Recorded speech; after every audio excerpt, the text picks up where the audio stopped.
Mm-hmm. The best part is you think you're being cute with your off-duty drag queen t-shirt on, but all we can see is off. Queen! I'm just going to sit like this for the whole thing. Welcome back to RuPaul's Best Friend Review. Before we go anywhere, let's start with the elephant in the room. Good morning. I am not in drag. That is brand new information! I have had a busy weekend, and I'm about to have a really busy week. Let me play a sad song for you on the world's smallest violin. Let's start off with last week's comments. My lovely friend Kim has said, definitely agree, Gottmik should have been the winner last week. Hev is in the comments saying, give us anything, literally enjoying it so much and would enjoy whatever you do next. Oh, that's cute. That's really cute. Thank you, Hev. Not massively useful, I'm not going to lie. Dale said, I feel like Gottmik shouldn't be the one to tell Olivia to change her character when she played a very similar character to her advert in Paris. Gottmik's character that they repeated was one that was loved, whereas Olivia's being criticised for continuously doing this character that isn't actually any good. Michael's a new commenter. Welcome, Michael. I'm sick of lip sync finales. I need a mini design challenge, a mini acting challenge, and then a big-ass glamorous runway. Yes. Also, well, I agree with that, but Gottmik would win the design challenge, Rosé would win the acting challenge, and Simone would win the glamorous runway. I think Gottmik would win. Also, Philth in the washing machine had me howling. Also had me howling. That was really funny. I did it. Oh, it's warm. For some reason, I decided to stick my head in the washing machine. At which point, I didn't expect it to be warm. Watched the video back while really, really drunk. Thought, oh, you can't see my head properly. So I did it again. Which is why there's two. Bee-boo.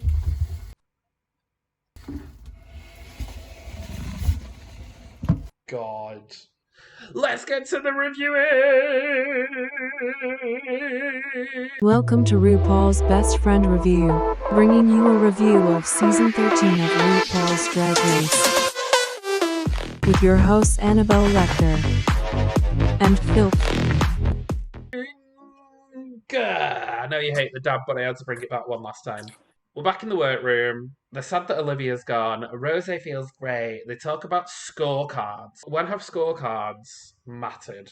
Like, the winner for the last couple of seasons has never had the best scorecard. As Detox said, you don't got to be the best, but you ain't the worst. Correct. Do you know when you're, like, in a really good drag mood and then you put on all your different wigs? Yeah. And you're like, I've got this one face, but here's 10 wigs. I did that last week. Love it. Did you take pictures in every single one of them? Oh my god, yes.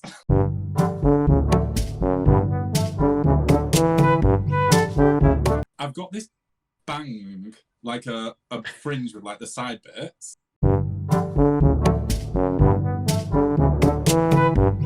And I literally just clipped the bang onto my hair and it looks so good.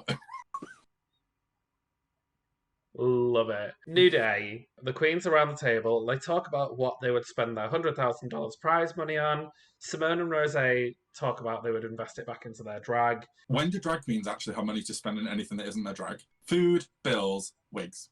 You have to teach yourself to treat yourself out of drag. I see that I have spare money in my account after all of the important stuff and go, oh, do I buy myself a wig? Do I buy myself an outfit? Do I buy myself this or that? I would like, do I need? Oh, and then you makeup? talk to me. And then I message you. I'm like, go to ASOS and buy some jeans. If you got $100,000, what would you spend it on? House. Buy my mum somewhere to live. I would sort out, like, if any of my friends had, like, bills and stuff. Yeah. But not a boat. Not a boat, though. But what a mood. I want a boat because I want a boat. I mean, it's probably the most Candy Muse thing that Candy Muse has said the whole season. The queens are told that they are performing in RuPaul's new song, Lucky, which is going to be, they write their own verse, they do the choreography, they do everything. Oh, and then it's like, if you're going to make an outfit, then please use our fabric wall. But actually, these were just supplied lingerie. They're also going to do Inside Drag Race. Is this a new podcast? I feel like every season something changes with Drag Race, like where it's going to be shown or who has commissioned it and things like that. Yeah. And I feel like with every change, little things like this are going to change and we're never going to understand why because it's not clear. So, They're having the workroom moment. Simone says that she's going to be like talk singing rather than actually singing. And this is what I asked. I said, I wish she'd done this for the comedy challenge. Rather than writing jokes, saying things in a funny way, she's understanding actually who she is and what she offers. Yeah, very that. First thing that we have after all of this, we do like this little inside Drag Race section. First up was Got Mick. I loved this back and forth between Got Mick, Michelle, and Rue. And this is why I was surprised that this isn't going on the podcast. This chat actually really made me realise that Gottmik is one of those people who is good at Drag Race and not necessarily good at drag in the outside world. Okay. As it stands, I'm not sure what I would go and expect at a Gottmik show. I was trying to think about this. From all the things, right at the beginning when they come in and they go, I've worked on such and such a person and such a person. I've been a makeup artist for years. Tell me anybody else who can do that all while doing this split. But there was never any, I've performed on this stage and I've, done this and that. Yeah. But we've seen throughout this competition that Gottmik is absolutely capable of doing all of that. Also, RuPaul must have not paid for his Duolingo subscription this week because he had to ask Michelle what the French phrase was, or joie de vivre. I was fully ready for the moment to break the internet of Michelle having to say flase d'art, though. When he said, what's that? There's something on my face. Imagine. Something I definitely took from with Gottmik. It's very clear that this is the most confident and comfortable that he's felt ever, which is why he doesn't want it to end, because he's never felt this way before. Yeah. So next up is Rosé. They talk about the fact that she's only been doing drag for 3 years. I did not realise that.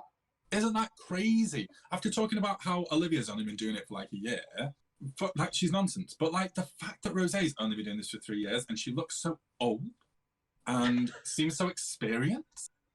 You know what I mean? Yeah. This is like when people tell you that Lawrence Chaney's only 23 or whatever he is. Yeah, very that. It's very that.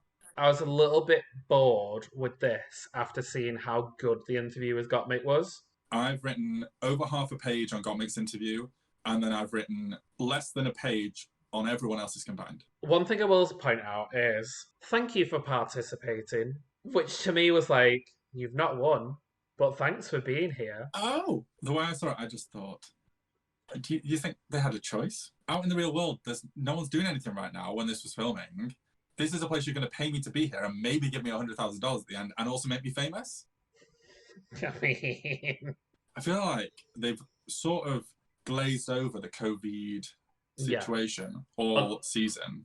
Until this episode. Bit weird. Next up, on the Inside Drag Race, not a podcast. Did you have any thoughts on Candy Muses? I mean, we learned where her name comes from, which is always fun. I thought was fun. It was great. Because of this, we Googled all of their names. Rosé's name is Ross, and I'm not okay with that. I hate, and I know this is wrong of me, I hate when like a drag queen's name is like a feminized version of a boy name. Mine isn't. It's different. Because my name's Kevin too. Also, does she look like a Ross to you? Oh, P.S. Her first two names are Ross Matthews. Ross Matthew McCullough. Was that a lot of information for you? Why are you blind? Good chat.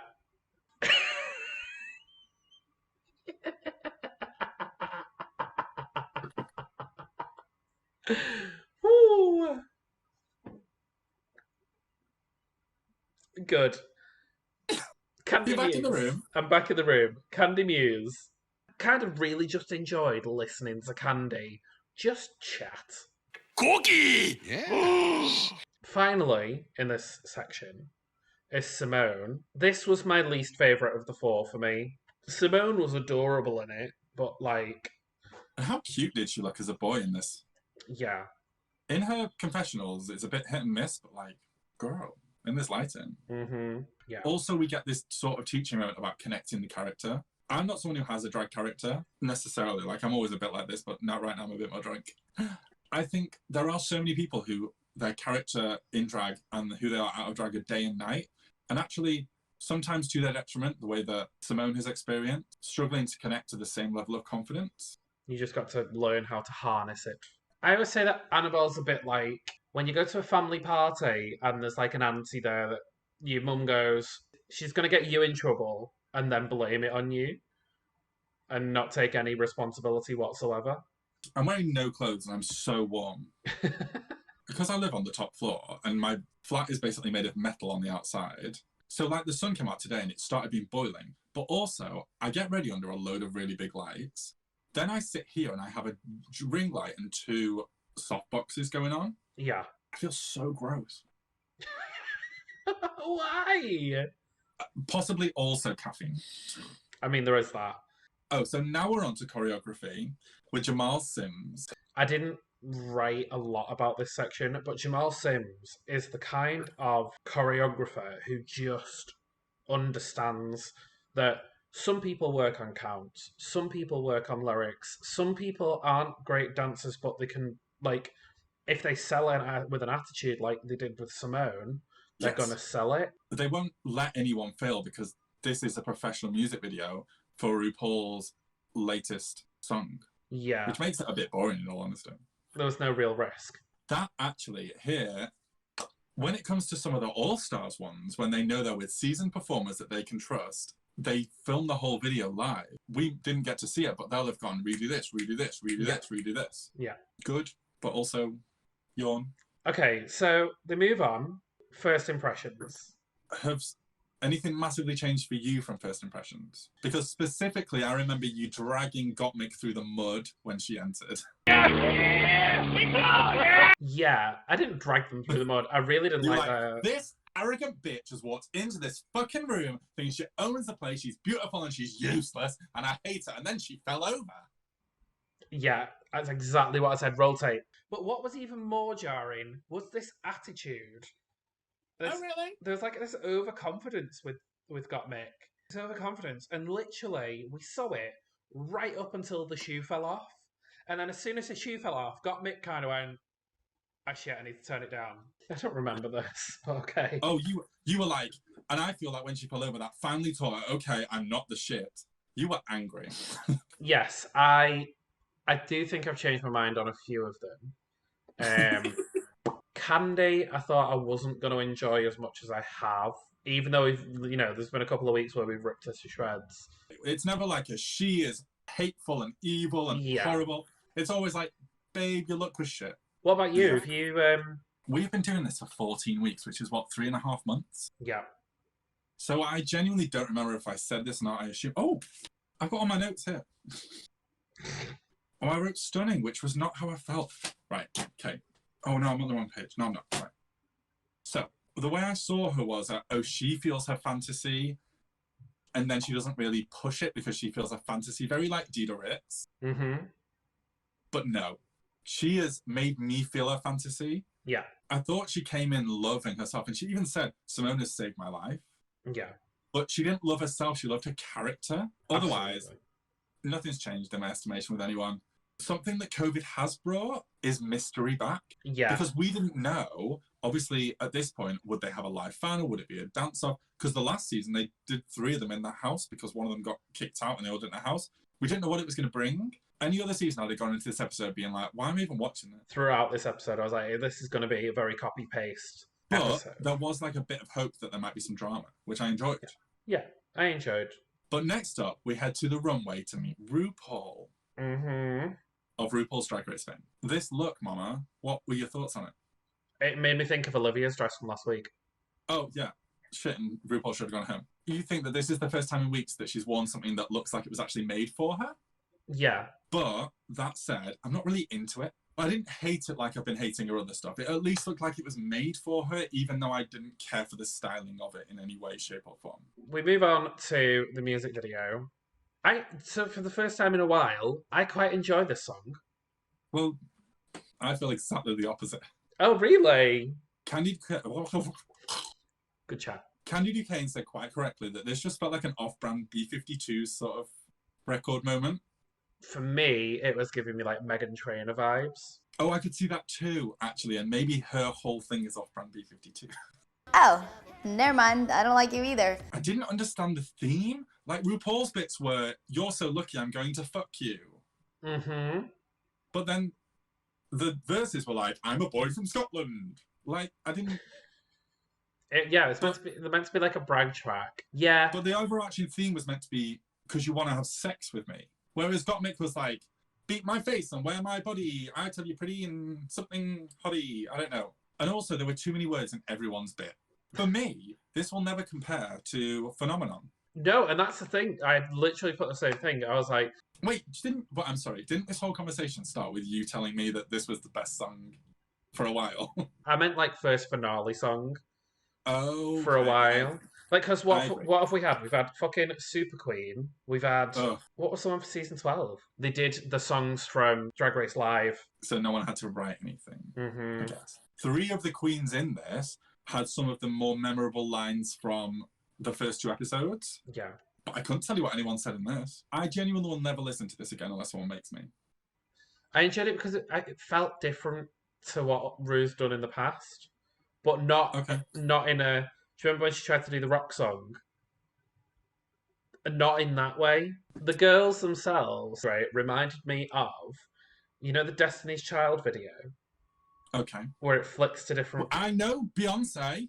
Yeah, exactly. The Beyonce reference that Philth knew about. You do know Beyonce. Yeah. This is a Beyonce reference. 2.5 month throwback to me remembering Beyonce. I don't know. I felt like from the look, they were going for like a Lady Marmalade Chicago thing. Yeah, a little bit. I would say that at the end when they all came together to do the big group, I think the only person I noticed messing up was Simone. There was a moment where they were all in the middle and then they all had to separate out into a spread out 4. And Simone was behind, but very luckily she had Rosé next to her. Mm-hmm. Probably planned, because Rosé was able to bridge the gap in the correct way. I imagine there was a person stood behind the camera going, now. But like I said, they were never going to let this be a mess. No. The next thing that happens is the runway, and the category is drag excellence. I am the opposite of that today. I am drag through a hedge. Drag through a hedge. Correct. And so, I'm drag excellence, so it's fine. We start off with Gottmik. What did you think of this? What the fuck is that? Oh, loved this. Stylized 50s sort of Mars Attacks, Trixie Mattel, Juno Birch, pop art but campy, and I loved it. Gottmik said that they were originally going to... The Trains runway was their finale look. Oh, yeah. Oh, God, I'm glad that wasn't it. Same. I said exactly And what would they have done with this? Do you reckon there was meant to be another runway that was dots? Gottmik could have probably pulled any look they brought as drag excellence, because that is what their looks have been. Correct. Next up was Candy Muse. The more I looked at it, I was like, okay, is this drag excellence from Candy Muse? Probably yes, from Candy Muse. Do I think this was an outfit that somebody would change into in All Stars to do the lip sync against the lip sync assassin? Yes. I will say this wig was Gottmik's wig from the spring runway. Yeah. Daytime runway, sorry. Yeah. This look, for me, it was polished. Yeah. It was polished. Oh, yeah, absolutely. But it felt like someone who studied textiles at college, not university, this was their final piece. I wonder what this was actually for, because it just shouldn't have been. Is this on brand for them? Yeah. A polished version of not a great look is on brand for Candy. Followed swiftly by Rosé. There was something about this I did not like. I don't know whether it was, again, she bulked out certain areas of herself. I definitely saw the bulking thing, and I think what bothers me with Rosé is, yes, add bulk up here and right down there, hips-wise. Bring it in the middle. Don't add the same bulk all the way down. And when we've seen how good her body can look, you know what Utica did with her Beast look, where there was like a sheer corset in the middle and then volume up, down, and below? That's what this needed. It should have been, the lace of the gloves should have been a bodice in the middle. I did love that she had a clutch that was a sporran. I love that. But next up, Simone. I thought this was typical Simone. Gorgeous. Obnoxious sleeves. Yes. Simone has been drag excellence every week. Correct. This week we got Japanese. Oh, is that what it was? I was going to ask you. Yeah, it was Japanese. What did you think of this change to the lip sync format? Where all 4 of them were lip syncing, but they were doing it separately? Go on. This was so they didn't have to kick out Gottmik. Yeah. If they'd even had them in 2s, you'd have had to see the bad and good of everyone's, even in the background. Mm-hmm. This way they could put in the good bits of everyone and they could defend putting everyone through. And I genuinely think the one who would have fallen short in this was Mick. And I put exactly the same thing. Rosé was hitting like the beats of the song with like a move. Simone was selling an attitude. Candy was selling emotion. And Mick just kind of felt like they were flailing around. They held their own. Who do you think would have won if there was just one winner here? I hate to say it, but Rosé. Really? Yeah. I'd have given it to Simone. If I didn't know who Whitney Houston was, you could have told me Simone was singing that song.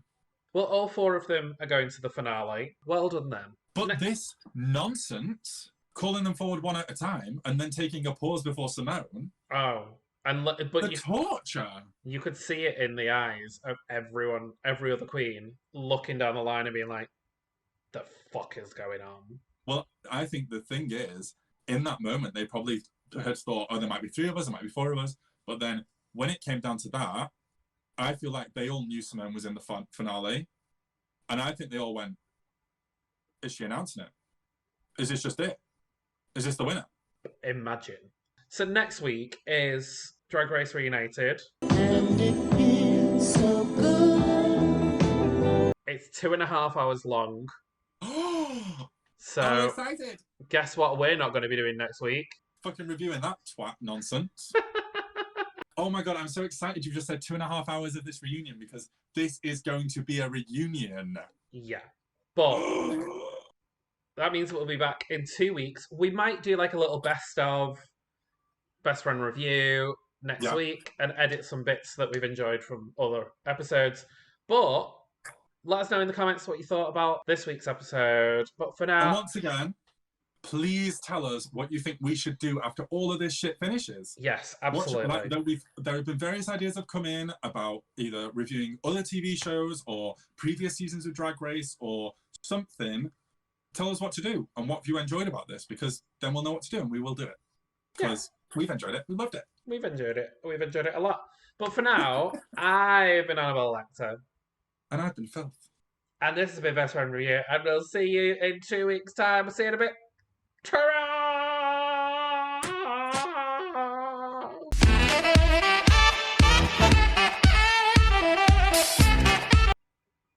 Oh, fuck my life. Too tired for this shit.